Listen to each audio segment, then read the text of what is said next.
Hello, friends. I wanted to come on and just talk to you for a couple of minutes about the key barriers or obstacles to greater intimacy in our relationship with God. We had our Abounding Joy divorce support group tonight on Zoom, and we talked about some of these. And I thought it might be helpful for some of you who didn't have the opportunity to join us to hear them. So I wonder which ones affect you, and I'd love if you would share in the group because I think it's helpful to get your wisdom and insights. So there are 10 of them that I just want to go over quickly. And for your benefit, I think it would be helpful for you to think through each of these and say, is this a barrier or an obstacle that is blocking me from the next step to greater intimacy in my relationship with God? So here we go. Number one, our inability to accept correction. Are we affected by pride? We don't want to admit our mistake or look at the log in our own eye. Number two, an unwillingness to change. Anybody ever call me stubborn? Sometimes stubbornness just is a barrier because we don't want to change. We don't want to shift from our position.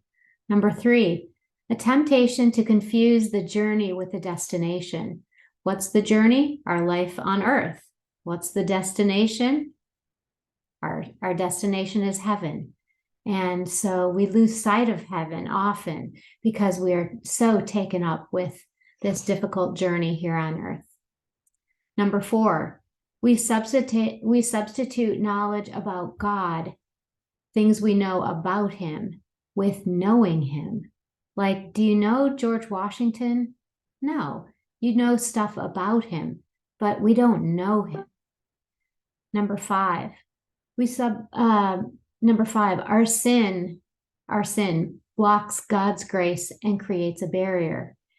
And when we sin, especially if we're in mortal sin, we know that the life of grace that God has for us is blocked.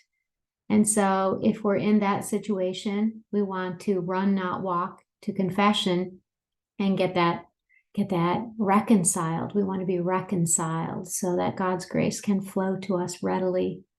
Number six, fear or worry. There's a lot of that going on. Jesus, do I trust in you? Number seven, lack of focus. I'm really pretty busy and it's hard to remember. It's hard to remember to pray. It's hard to remember to keep my focus on you, Lord. Number eight, self-absorption. Especially when we're in pain, we can be so absorbed by our suffering or our problems that we actually lose sight of the Lord. Number nine, anger. Well, volumes can be said about anger, but anger can create a wall because we can build up anger and resentment and bitterness, even vengeance and wrath if it goes to an extreme. And that really can cut us off from a life of grace. And the last one, number 10, is attachments to things of earth. Do we have idols before him? Media, our children even, things, food, alcohol, drugs, retail therapy, gambling, any of those things take up our time and take our attention away from developing a deeper relationship with Christ. So, my friends, again, just wanted to jump on here and share those with you in the hope that it is a little self-assessment that we can take the next step into greater intimacy with God because he beckons us, he loves us, he calls us, even in the messes of our lives, even in these difficult times. Some of you are walking. It's such an incredibly difficult journey right now. And my heart goes out to you. And I just want you to know if you have a need for support or help, reach out.